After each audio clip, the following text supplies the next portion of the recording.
how Gen Alpha will change society forever. Here we go.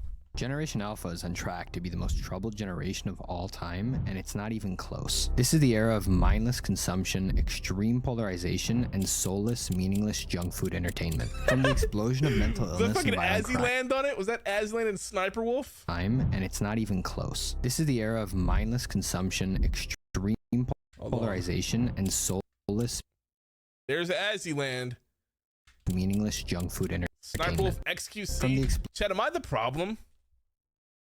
Chad, am I a problem? Am I the problem? Yes. Okay. explosion of mental illness and violent crime to rampant consumerism and alarmism, our world is slowly degrading. And Gen A has been placed at the forefront of it all. Throw in a worldwide pandemic that shut down the entire globe for months, unhinged inflation, and technology that's becoming progressively more invasive, and you get a recipe that could destroy the minds and lives of millions. This is the generation of your little cousins, your younger siblings, or maybe even your kids. And while it may seem that these characteristics closely resemble those of Gen Z, there's one minor distinction that makes Gen A something that has never been seen in human history. Now, for those of you born anywhere between the 80s and the early 2000s... Dude, this is actually, like, concerning to think about, bro. Like, imagine your fucking your iPad little kid cousin being a doctor. like, bro, that's just not gonna happen. Yo, your iPad kid just being a doctor. Like, that's impossible. We're fucked. It's over. Hey, sorry to interrupt you, but just real quick, make sure you guys leave a like on the video. Also, I'm live on Twitch every single day. Make sure you guys click the link in the people can't even sit and watch a full minute-long TikTok video. How are they gonna get through school? How are they gonna do anything? It's over, guys. It's like, when we really think about it, it's done. It's over, bro. You might think of your life thus far in two main parts: life without the internet and life with the internet. You recall a time when phones were actually used for talking and when computers served as a tool rather than an alternate universe. You probably spent most of your free time outside or with other people. You were fully immersed in tangible reality, and your digital experiences were probably limited to a couple hours a day. Rather than scrolling through 300 different TikToks and... Wait, you work with kids and second graders and third graders or something else? Wait, is it like, does it get like worse? Wait, how long have you been like working like in school, whatever? So like, has it gotten worse every year? An hour, you watched a couple episodes of your favorite show. When you were bored, you were forced to make use of your imagination or just sit there and enjoy the silence for a little while. Fast forward to 2023, and your life is probably completely different. You likely spend most of your time on a phone or computer, and while that might be problematic, it doesn't change the fact that your developmental years were spent without the presence of this invasive technology. And because of that, you have a firm comprehension of the contrast between the two eras, which allows you to quickly recognize the issues unique to modernity, even if you might fall victim to them sometimes. But what if you didn't have that point of reference? What if you were born in the last decade? What if you were thrust right into the most unstable and confusing era in human history? What would your basis for stability and normality be? This question encapsulates the one-of-a-kind situation faced by Generation Alpha, and no one seems to have an answer to it. In fact, no one has any clue how it's going to play out. And this isn't your typical case of generations pointing fingers at each other. This is an era that could see the most profound societal transformation in human history.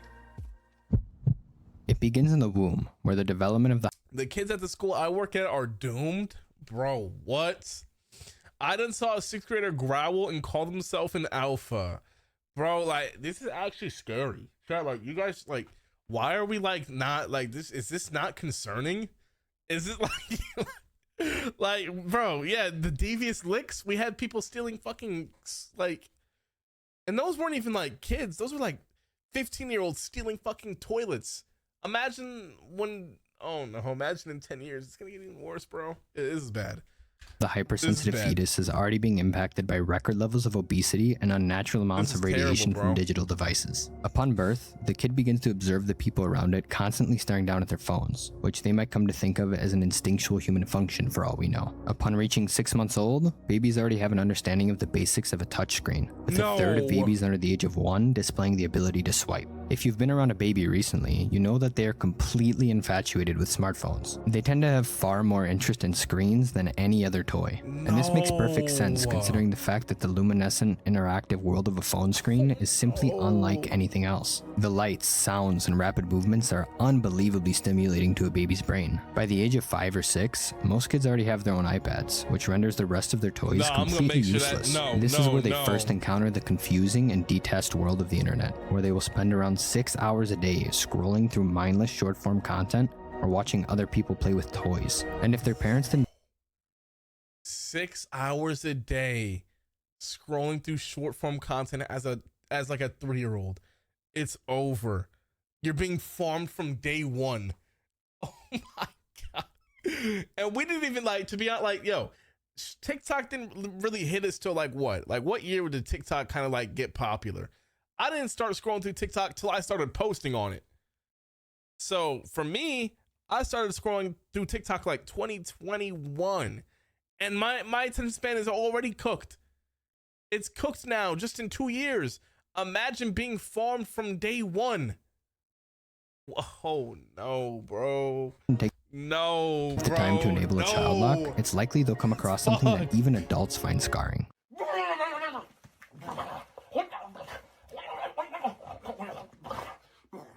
And you obviously can't expect the kid to be able to moderate themselves, which is why it's the parent's responsibility. But this can be much harder than it sounds. You see, having a smartphone has become standard for children as young as 7. Because of this, the entire culture of this generation is dictated by the internet. Everything they talk about or do for fun is sourced from the internet. So the one kid whose parents wouldn't buy them a phone is bound to be an outcast from the 2nd grade. Their ability to converse, socialize, and play is limited since they don't have access to the digital world that all the other kids are living in. And we know what excessive internet 16, 15, 14, bro, they just said 7.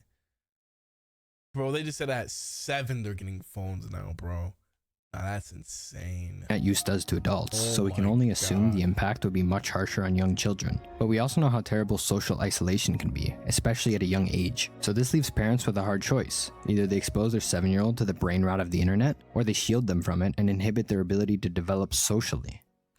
Okay, fast forward to the current day, where the oldest of Gen A is about 13 years old. While many kids at this point will have had some level of developmental impairment, the real damage has yet to be done. Around this age is the time when many kids start to develop worldviews, opinions, and identities. They begin to comprehend some of the underlying dynamics of society and human nature, and naturally, their curiosity directs them towards the internet. And while the internet can be good— Wait, it needs Gen Alpha. Wait, that means you're Gen— oh no. Wait, that makes— Wait. For this, it has a far greater potential to ruin it. The internet is filled with useful information and resources, but it's completely smothered by masses of sensationalist garbage that's designed to hijack your emotions and get your click. Now, we adults fall for this all the time, so why wouldn't young children? The algorithm isn't going to serve them something educational or appropriate for their age. It's going to serve them a fresh batch of mind-numbing waste. It's going to serve them the same content that everyone else clicked on. And due to the nature of the internet, this is almost always something that's crafted to be as shocking and stimulating as possible. Or in other words, something that doesn't align with reality. And this works a lot like a drug. It's fast-paced, interesting, and gives you full control. As long as you keep swiping, it keeps delivering. It offers everything that reality lacks and more. And since Gen A has been exposed to this world from such— Imagine kids watching a T Nickel stream. Okay, like, I think I'm your best option. You know what I'm saying? I might be your best. Okay, I mean, let me stop lying. At a young age, its effects will have a much longer time to incubate, with most of that time being during some of the most important years of mental development. As a result, Gen A will likely see a much bigger spike in mental illness than Gen Z, and at a much younger age. Everything from depression to anxiety will be more rampant than ever. The less common disorder among Gen Z, known as internet psychosis, will likely become more widespread among Gen A. And everything only gets worse from here. You see, one of the coping mechanisms we have for the illness and emptiness caused by our modern habits is to double down and dive even deeper. And through this, many people actually find an outlet. Enter the toxic wastelands of Twitter and Reddit. Some of the people who need help the most come to these sites in search of an identity and fulfillment. In doing so, they come across a vast array of different political and cultural rabbit holes. Eventually, they find one appealing enough and allow it to completely take control of their identity and personality. And this is what has caused political and cultural discourse to become so diluted and polarizing. When a person's entire identity is completely reliant on certain ideas or beliefs, a simple questioning of those beliefs is an attack on them as a human being. And this problem will only be worse with Gen A down the line. Gen A doesn't know what the more tame political climate of the past looks like. They weren't around for the time when most people didn't really care or think about politics at all. By 2016, the oldest of Gen A was 6, and they got to witness the unprecedented 2016 election. Everything that has happened since 2016 is the only experience or knowledge they have about politics, which will heavily shape how they view it as they mature. And this will have massive implications down the line. Gen A will likely turn out to be even more radical and zealous than Gen Z, and the internet will be their main outlet of expressing it. And those who manage to avoid this trap won't have it much easier. As society becomes more divided and polarized, it becomes harder for those floating in between to find meaning and a sense of community. Because of this, Gen A will also be more nihilistic than Gen Z. And while this is terrible for us, not everyone loses here. Modern corporations stand to profit massively from this. If you take a generation suffering from mental illness, meaninglessness, and the inability to critically think, and you pair it with the fact that it's the largest generation in human history, you get something that corporate America could only dream of. Corporations have already taken note of this with Gen Z, using the masses of data they produce through their excessive social media use in order to make advertising more predatory and mind-reading. And this has worked fantastically for them. But in many ways, Gen Z is simply just a warm-up for Gen A. Since Gen A will spend even more time scrolling, they will produce even more data for corporations, which will then be used to make advertising even more effective. So as Gen A matures and enters the workforce, consumer spending and corporate profits will soar even higher. The mental instability paired with large swaths of data at corporations' disposal will make business easier than ever. As a result, the inflation-induced poverty we see today will only continue to get worse. Consumerism and materialism will be more prevalent than ever, but not in the traditional sense. You see, in the past, these things were exhibited through clothes, cars, houses, and jewelry. But that was back in the 2010s when people valued reality over the digital world. We're talking about 2035, when Gen A is in their 20s. While video game cosmetics and virtual reality existed before, they'll be the standard now. People will now pay for virtual clothes, virtual mansions, and virtual supercars as if they were real, and they will experience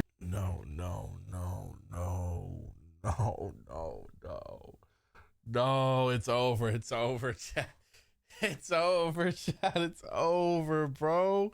It all through a VR headset, and corporations will be happy to deliver, considering the fact that it's not real and costs nothing to produce. People will spend half their day working just to make enough money to sustain their physical bodies and virtual life. And as time goes on, the corporations behind this continue to gain more leverage over the people as they become more dependent on their product. The only thing that will remain unchanged is Western corporations' exploitation of third world labor to produce everything. And it's around this point that a hyper-reality will officially come into existence, alongside the beginning of the end of our species. Now, this is a problem that will take another decade to develop, but will require some serious intervention to prevent. And so far, no one is taking it all that seriously, with experts referring to the situation as an unintentional. Bro, imagine we have to start walking around with like fucking screens on our head. Dude, we're cooked. I'm not gonna lie, chat, we're cooked. We're cooked. Give it about 10 years. We're gonna have to start walking around with not even 10 years. Fucking give it 2 years. You know that Apple headset, the Apple VR headset that looks like they're like just that are normal just glasses. We're gonna have to wear those glasses all around. There's gonna be shit popping up in grocery stores. We're cooked. We're cooked, chat. It's fucked. Global experiment. We've seen how a lot of this plays out with Gen Z, and it's been nothing short of tragic. Gen Z has declined in almost every measure that matters, and the internet has made us painfully aware of it. To think that this cycle is going to repeat itself with another generation, and that no one is really standing up to it, shows you just how much everyone cares. The reality is that even when younger people are suffering from these problems the most, it's affecting people of all ages, and the entire situation is a catch-22. Our way of dealing with these problems is the same behavior that causes them in the first place. The only real way to end this vicious cycle would be to completely desert many of these modern technologies. But this option wouldn't be without problems either, as a large part of our economy is reliant on this technology. Many of the largest companies in the world are the producers of this technology, and they employ millions of us. So if they go under, so do we. The next 10 years could prove to be some of the most confusing and problematic years in human history. And while we can make a rough guess as to how things will play out, there's really no limit to what could happen. Oh my god, we're actually fucked. Chat, is actually game over. Walking around with fucking... My baby brother is 2 months, he's not touching a phone or iPad till he's 6 or 7, bruh. I'm not raising a reject. 6 or 7 is still too young. Bro, 6 or 7? That's still too young. I think you need like 6? Bro, no, maybe like 12, 13, bro. Nah, 13 definitely. 12 is too, bro. 13, 14, bro. Talking about 6, 7, 6, 7. He's cooked. That's what Gen Z is now already. Oh man, guys, it's over, man. It's pretty much over for us, guys. I'm not gonna lie, guys. It's over for us, bro.